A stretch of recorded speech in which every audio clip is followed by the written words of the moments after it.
Bismillahirrahmanirrahim. Assalamualaikum warahmatullahi wabarakatuh. Perkenalkan, saya Tiara Dania Rahmani akan mencoba memaparkan mengenai integrasi sosial.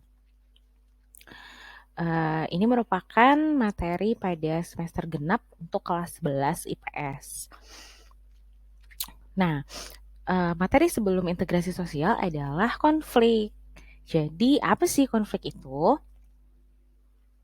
Konflik adalah suatu keadaan yang berupa percekcokan, perselisihan, maupun pertentangan antara dua pihak ataupun bisa lebih, dan ini terjadi pada masyarakat serta mempengaruhi kehidupan sosial untuk memenuhi tujuan tertentu. Oke, ketika ada konflik di masyarakat, maka untuk mencegahnya dan ataupun bisa untuk menghentikan konflik tersebut, kita perlu yang namanya integrasi sosial. Sebelum itu, apa sih integrasi itu? Berasal dari bahasa Inggris, yaitu integration, yang artinya adalah pembaruan hingga menjadi kesatuan yang utuh. Kalau gitu, integrasi sosial itu menurut para ahli itu yang kayak gimana sih? Integrasi sosial menurut para ahli, yang pertama ada Suryono Sukanto.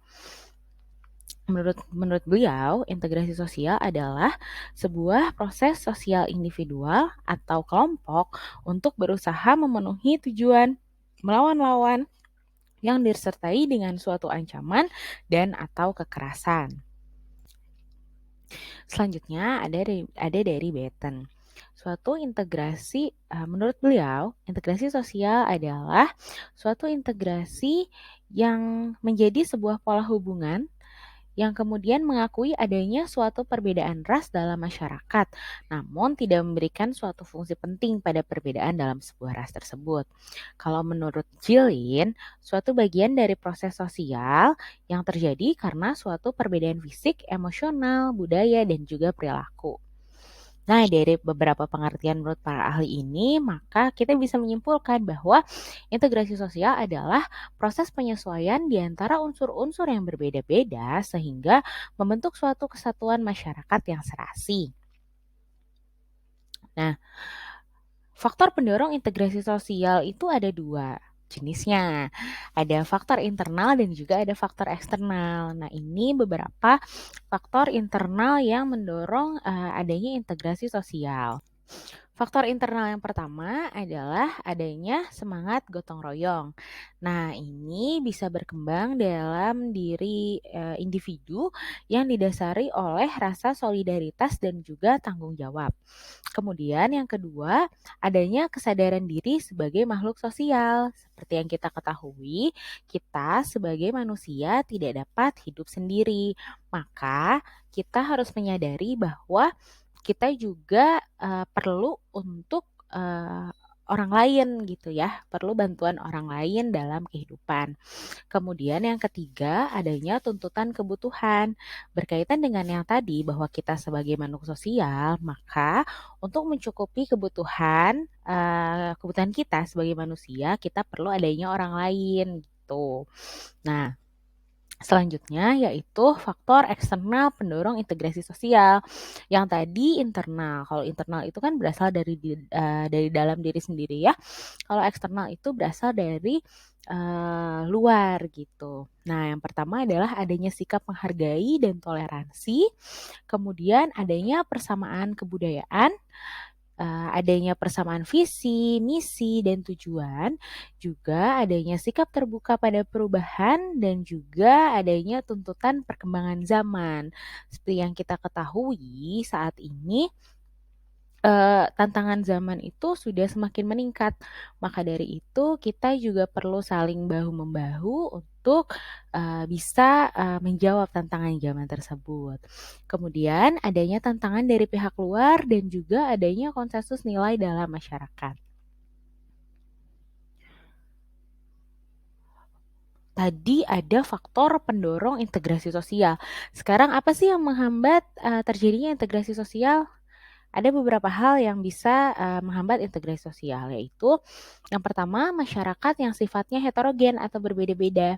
Kemudian ada juga kalau di Indonesia, karena wilayah Indonesia ini sangat luas gitu ya, jadi itu menyulitkan untuk terjadinya integrasi sosial. Kemudian adanya paham etnosentrisme. Etnosentrisme itu adalah terlalu menganggap diri sendiri atau ras dia sendiri adalah ras yang paling baik gitu. Kemudian, lemahnya nilai-nilai budaya bangsa akibat kuatnya pengaruh budaya asing yang tidak sesuai dengan kepribadian bangsa. Kemudian, adanya ancaman dari luar dan juga adanya ketidakmerataan dalam pembangunan. Selanjutnya adalah bentuk-bentuk integrasi sosial. Nah, menurut jenisnya, bentuk-bentuk integrasi sosial itu ada 3. Ada integrasi normatif, integrasi fungsional, dan juga integrasi koersif. Kalau integrasi normatif itu terjadi akibat adanya norma-norma yang berlaku. Nah, kalau dalam hal ini, norma ini merupakan pedoman untuk melakukan hubungan sosial dalam masyarakat yang biasanya berisi perintah, larangan, ataupun anjuran agar seseorang itu dapat berlaku dengan baik. Kemudian dengan adanya norma ini dapat mempersatukan masyarakat dan menciptakan kehidupan yang harmonis. Nah, kadang integrasi normatif ini juga bisa disebut integrasi nasional karena ketika berhubungan dengan norma-norma yang ada atau hal-hal yang kita inginkan gitu ya, itu bisa menjadikan kita menjadi bersatu gitu. Contoh, misalkan hal-hal yang dianggap luhur begitu ya, kebudayaan, kemudian ada juga hal-hal yang nasionalis, itu akan membuat kita menjadi lebih cinta tanah air. Nah, itulah kenapa integrasi normatif bisa juga disebut integrasi nasional. Kemudian integrasi fungsional. Nah, kalau integrasi fungsional sesuai namanya, integrasi ini terbentuk karena adanya fungsi-fungsi dalam masyarakat. Dalam integrasi sendiri dapat terbentuk dengan mengedepankan fungsi dari masing-masing pihak yang ada dalam sebuah masyarakat. Contohnya adalah untuk memenuhi permintaan pasar, maka kebutuhan dari misalnya perkebunan gitu ya, berarti diambil dari daerah yang di dataran tinggi. Kemudian kalau untuk pemenuhan kebutuhan sektor perikanan itu diambil dari daerah yang di dataran rendah. Kemudian untuk integrasi koersif, nah ini adalah integrasi atau pembaruan persatuan yang terbentuk karena adanya kekuasaan dari penguasa. Biasanya integrasi ini dibentuk melalui hal-hal yang berbau kekerasan. Contohnya ketika terjadi kerusuhan dan polisi secara berat hati harus mengeluarkan gas air mata gitu ya, itu adalah salah satu pengaruh dari integrasi koersif. Nah, sekian yang bisa saya sampaikan. Semoga dapat menjadi pelajaran bagi teman-teman semua. Billahi taufiq wal hidayah. Wassalamualaikum warahmatullahi wabarakatuh.